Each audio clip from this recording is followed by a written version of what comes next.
Hai Gorgeous, welcome to my place. Terima kasih sudah mengklik video ini. Nggak pakai lama, watch.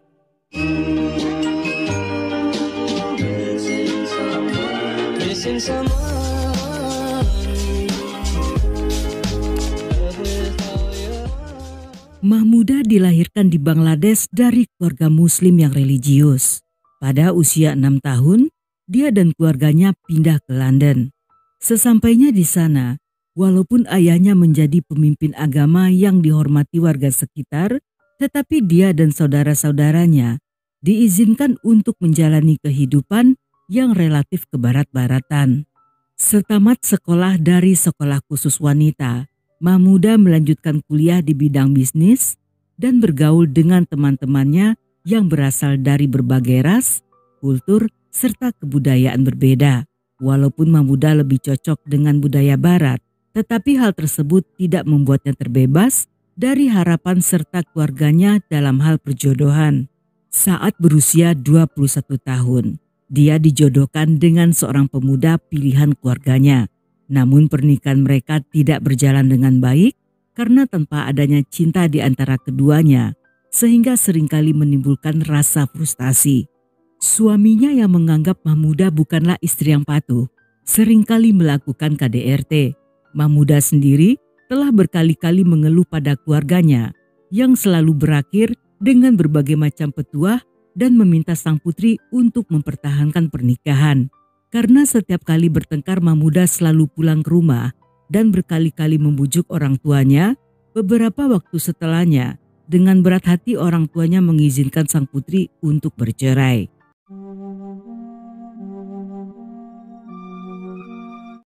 Setelah bercerai, Mahmuda fokus menyelesaikan pendidikan dan setelah tamat kuliah, dia mendapat pekerjaan sebagai asisten di sebuah toko optik. Karena ingin bebas serta mandiri, Mahmuda memutuskan pindah dari rumah orang tuanya dan tinggal di kamar sewaan bernama Fidelis House. Tidak lama setelahnya karir Mahmuda berkembang cepat dan dia dipromosikan sebagai manajer cabang. Namun ketika sedang menikmati masa-masa sebagai wanita karir, tiba-tiba keluarganya kembali meminta sang putri untuk menikah lagi.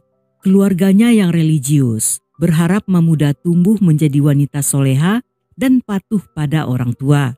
Karena dalam kebudayaan mereka, hampir setiap keluarga menuntut para wanita menikah dengan pasangan yang telah dijodohkan dengan tujuan untuk menjaga keturunan dan kehormatan keluarga. Namun Mahmuda yang cenderung bergaya barat lebih suka hidup mandiri dan berkarir, sehingga dia tidak suka diatur oleh keluarganya yang tanpa persetujuan sang putri mulai gencar mencari calon suami. Dan setelah menolak 7 orang pria, pada akhirnya Mahmuda menerima pria ke-8 yang bernama Amin. Amin adalah pria kelahiran Bangladesh. Anak bungsu dari 4 bersaudara ini pindah ke London saat masih remaja dan bekerja sebagai porter dapur di sebuah kasino. Menurut orang-orang, Amin dikenal sebagai sosok yang pendiam, sederhana, dan pekerja keras. Dia juga religius, taat beribadah, serta menjadi jemaah tetap di masjid setempat. Para tetangga menyukai Amin yang dikenal sebagai pria baik dan ramah pada semua orang. Setelah bertemu beberapa kali, dengan cara bicaranya yang lembut, Amin membuat Mahmuda merasa nyaman. Selain itu, mereka juga memiliki minat yang sama dan hal inilah yang pada akhirnya membuat Mahmuda setuju untuk menerima pria itu. Namun ketika teman-temannya mengetahui Mahmuda menerima lamaran seorang pria, mereka sangat kaget dan menduga jika Mahmuda menerimanya hanya sebagai kedok agar tidak terus-terusan didesak orang tuanya, dan dia memilih jalan ini untuk memenuhi harapan keluarganya. Pada musim panas 2007, saat berusia 28 tahun, Mahmuda menikah dengan Amin yang 2 tahun lebih muda dengan mahar sejumlah 186 juta. Pernikahan mereka dihadiri oleh 150 orang tamu yang merupakan teman-teman serta keluarga mempelai. Setelah menikah, Mahmuda pindah ke apartemen Amin yang berada di Bethnal Green yang terletak 2 mil dari apartemen lamanya. Agar pernikahan mereka berhasil, Amin telah mempersiapkan banyak hal termasuk menghias apartemen agar sang istri merasa nyaman. Selain mengambil cuti agar bisa bulan madu ke Cheshire, Amin bahkan mengubah jam kerjanya dengan tujuan agar setelah cuti dia bisa pulang lebih cepat. Tetapi sayangnya, sebelum hadiah pernikahan sempat dibuka, Amin menemukan sesuatu mengejutkan tentang istrinya.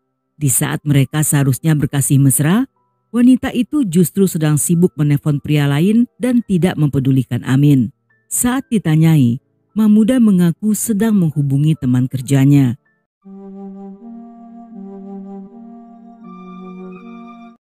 Pria yang sering ditelepon Mahmuda bernama Nasir Hussein. Mereka bekerja di tempat yang sama, tetapi hubungan mereka tampak tidak wajar. Walaupun Nasir seorang Muslim Pakistan, tetapi Mahmuda tahu bahwa orang tuanya hanya ingin memiliki menantu yang sesama Muslim Bangladesh. Karena hal inilah dia tidak pernah mengenalkan Nasir pada orang tuanya dan memilih menikahi Amin hanya sebagai kedok.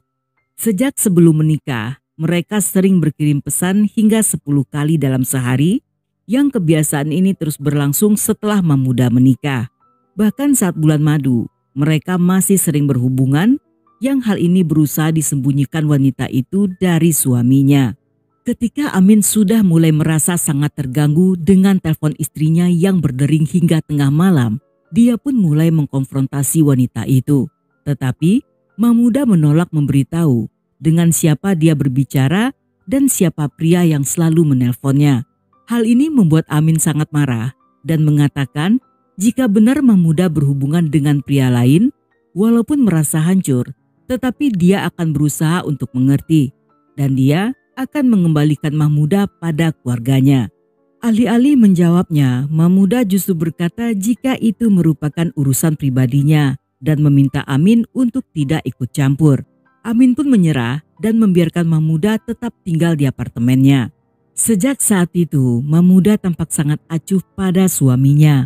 Dia juga tidak mau mengurus rumah tangga atau memasak makanan untuk Amin. Bahkan Mahmuda tidak ingin berada di ruangan yang sama dan selalu menghindar saat Amin duduk di sampingnya dengan pergi menjauh. Amin yang masih berharap banyak pada istrinya, pada satu waktu meminta Mahmuda untuk berhenti kerja agar mereka bisa membina rumah tangga dan memiliki anak. Yang permintaan tersebut ditolak karena Mahmuda tidak siap dengan hal-hal tersebut.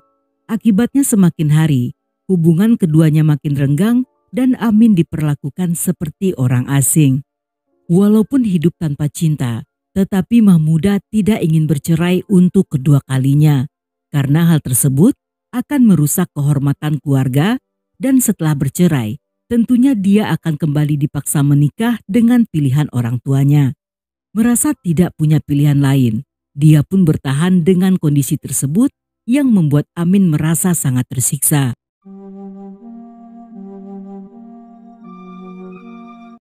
Pada 9 Agustus 2007, saat Mahmuda pulang kerja pada jam 9 malam, dia menelpon Amin agar dibukakan pintu karena kunci miliknya tertinggal di kantor.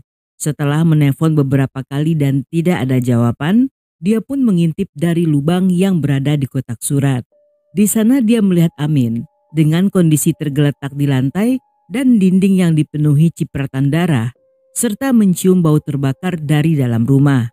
Mahmuda yang panik segera menelpon adiknya untuk meminta bantuan. Namun ketika adiknya tiba, tidak ada yang bisa mereka lakukan sehingga memutuskan untuk menghubungi polisi.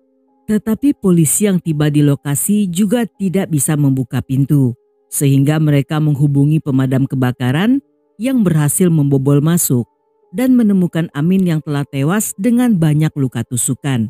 Di samping tangannya tergeletak sebuah remote yang menandakan jika Amin diserang saat sedang menonton TV. Dan menurut forensik, Amin tewas akibat luka tikam pada bagian dada yang menembus hingga ke paru-paru. Seperti pada kasus yang melibatkan pasangan pada umumnya, tentunya polisi juga menanyai Mahmuda, yang menurut wanita itu, setelah pulang bekerja dia mampir ke rumah temannya bernama Slava yang berada di Liverpool Street dari jam 6.30 malam hingga jam 9.30 malam. Setelahnya dia menelpon ibunya mengatakan ingin menginap di sana. Namun ibunya melarang karena hari itu adalah malam Isra Mi'raj dan mengatakan jika di malam suci itu Mahmuda seharusnya merayakan serta beribadah bersama suaminya. Yang karena hal ini, Mahmuda pun memutuskan untuk pulang ke rumah. Setelah mendengar keterangan tersebut, Mahmuda dikeluarkan dari daftar tersangka karena wanita itu memiliki alibi kuat pada saat kejadian.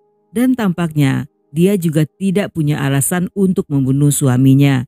Selain karena Mahmuda bertubuh mungil, wanita itu juga tidak pernah memiliki riwayat kekerasan.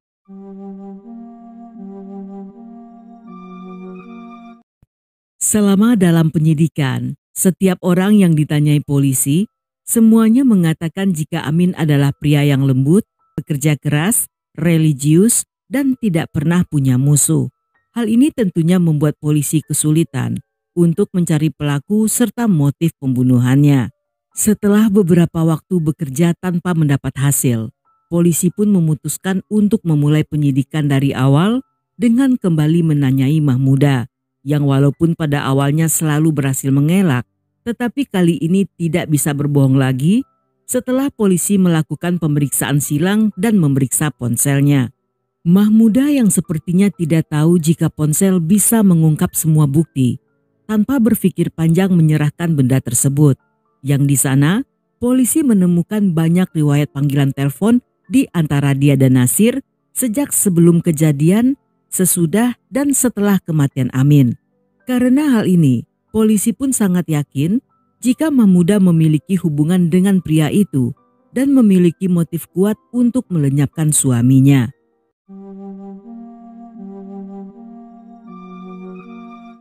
Untuk memastikan hal tersebut, polisi mengumpulkan bukti-bukti dengan mendatangi Slava yang mengaku jika di hari itu Mahmuda hanya selama beberapa menit berada di apartemennya. Dari rekaman CCTV, polisi juga menemukan nomor plat taksi yang ditumpangi wanita itu dan mereka melacak pergerakannya melalui CCTV sepanjang jalan yang dilewati oleh taksi tersebut. Polisi juga mendapat rekaman CCTV pintu utama dari gedung apartemen yang menunjukkan kedatangan wanita itu setelah turun dari taksi. Mahmuda kembali pergi 30 menit kemudian dan kembali terekam dalam CCTV sekitar 20 menit setelahnya. Yang hal ini menunjukkan bahwa dalam rentang waktu kurang 1 jam, Mahmuda tampak 3 kali pulang pergi memasuki gedung apartemen tersebut. Yang terjadi sebenarnya, setelah pulang bekerja, Mahmuda mendatangi apartemen Slava dan pergi dari sana beberapa menit setelahnya. Sebelum menaiki taksi, dia segera memakai cadar yang disimpannya dalam tas dengan tujuan agar sopir taksi tidak mengetahui wajahnya. Namun walaupun sang supir tidak mengenal Mahmuda, tetapi dia ingat bahwa telah menurunkan seorang wanita bercadar tepat di depan apartemen Amin pada jam 9 malam. Setelahnya Mahmuda masuk melalui pintu utama gedung apartemen dan dia bersembunyi di lorong sambil menunggu kepulangan Amin yang saat itu sedang sholat Isya di masjid. Pada jam 9.06, Mahmuda menelpon Amin untuk memastikan keberadaan pria itu. Dan ketika mengetahui Amin sudah berada di rumah, dia pun mengetuk pintu dan menikam dada Amin saat pria itu membukakan pintu. Melihat Amin tewas di tempat, Mahmuda segera menutup pintu apartemen tersebut dan dengan cepat melarikan diri serta membuang sajam tersebut entah kemana. Pada jam 9.38, Mahmuda kembali memesan taksi menuju ke Liverpool Street. Agar alibinya semakin kuat, dia menelpon ibunya yang alih-alih membiarkannya menginap tetapi justru menyuruhnya kembali pulang ke rumah Amin. Karena tidak punya pilihan, Mahmuda kembali ke rumah setelah sebelumnya mengirim pesan pada sang suami dan melanjutkan sandiwara dengan berpura-pura sebagai istri yang berduka. Saat Mahmuda ditangkap dan dibawa ke ruang interogasi, kali ini dia menjadi tertutup dan menolak menjawab semua pertanyaan. Bahkan ketika polisi menunjukkan semua bukti-bukti, wanita itu justru semakin tutup mulut dan bersikap seolah tidak tahu apa-apa.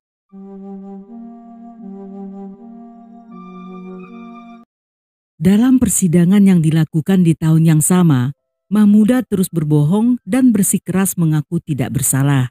Dan pada persidangan lanjutan yang dilakukan setahun kemudian, dia merubah strategi dengan mengatakan bahwa pembunuhan tersebut terjadi secara tidak disengaja dan dilakukan demi melindungi diri dari Amin yang sering melakukan KDRT. Menurutnya kejadian di malam itu dipicu karena Amin yang marah setelah mendengar Mahmuda ingin kembali ke rumah orang tuanya. Pria itu tiba-tiba memukul sambil berteriak sehingga membuat Mahmuda yang panik segera berlari ke dapur untuk mengambil sajam demi menakut-nakuti suaminya.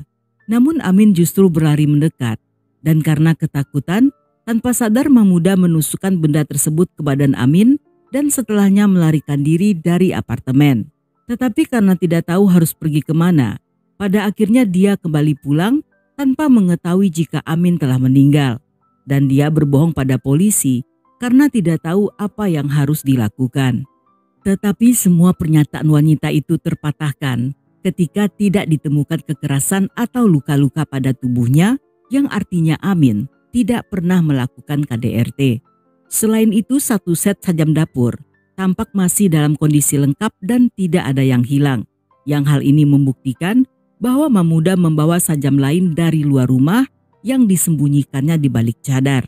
Karena hal ini, jaksa pun berasumsi jika Mahmuda yang terjebak dalam pernikahan yang tidak dia inginkan memilih untuk membunuh suami yang baru dinikahinya selama 33 hari demi menghindari proses perceraian yang akan membuat malu keluarganya.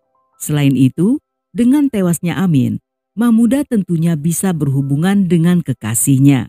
Setelah berunding selama beberapa jam, para juri memutuskan Mahmuda bersalah dan dia divonis hukuman penjara seumur hidup dengan kesempatan bebas bersyarat setelah 17 tahun. Dan sampai di sini dulu cerita kita kali ini. Semoga kalian suka dengan ceritanya.